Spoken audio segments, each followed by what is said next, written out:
Hi நம்பர்ல எனக்கு 10 days சேலஞ்சில் level 1 அப்படின்னா இந்த 10 daysல பண்ண போறேன்னா வெயிட் லாஸ் அண்ட் 6 பேக் வைக்கணும். இந்த போட்டோல இருக்க பாருங்க, இந்த பையன் பேர் தான் விஷ்ணு. ஆளு 2024 6 பேக்கோட சூப்பரா இருந்தான். ஆனா இப்ப சார்பட்ட பர்மலர்ல கபில மாதிரி ஆயிட்டான். ஆளு 2 இயர்ஸா ஒர்க் அவுட் பண்றதே விட்டுட்டான். ஆனா இப்ப என்ன 6 பேக் வேணுங்கிறான். கேட்டா கம்பேக் கொடுக்க போறாங்கிறான். டே 1க்காக எடிட்டிங் எல்லாம் 12 மணிக்கு முடிச்சுட்டு காலைல 5 மணிக்கு ஏஞ்சி ரன்னிங் வரதுக்காக அலாரம் வைக்கிறான். 5 மணிக்கு வச்ச அலாரத்துக்கு 5:07 ஏஞ்சி தலைவலியோட அந்த நாளை ஸ்டார்ட் பண்றான். வெளியே போய் பார்த்தா இப்பயே பாதி சூரிய வெளிச்சம் வந்துருச்சு. அதோட ஆளு பிரஷ் பண்ணிட்டு இருந்தான். அதோட பறவைகள் கத்துறது அவன் அலாரம் சவுண்டோட தாண்டி கேட்டுட்டு இருந்தது.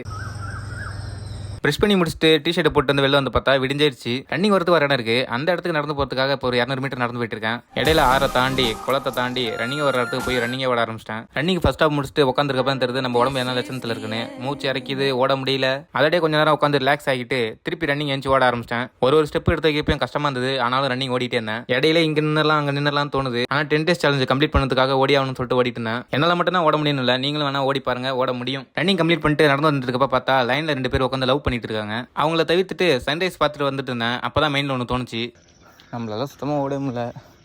ஆனால் இந்த மனுஷன் மட்டும் எப்படி தான் ஓடுறாருன்னு தெரியல. 2 கிலோமீட்டர் தான் ஒன்று வேர்த்து கொட்டிடுச்சு, நாக்கு தள்ளிடுச்சு. சாயங்காலம் வரை ஓடணும். இன்னும் 10 நாள் வரை ஓடணுமா? திரும்பி அந்த குளத்தை தாண்டி 200 மீட்டர் தாண்டி நம்ம கோமாவை வந்து பார்த்தேன். வீட்டுக்கு வந்ததும் ப்ரோட்டீன் சோர்ஸுக்காக முட்டையை வேக வைக்கலாம்னு பார்த்தா 2 பேருக்கு இடையில தான் போட்டிங்கிற மாதிரி எனக்கும் எங்கள் அம்மாவுக்குனா இங்கே ஆர்கியூவே கம்மி மாதிரி. என்ன சொல்லு என்னது? 2 முட்டை. அப்புறம்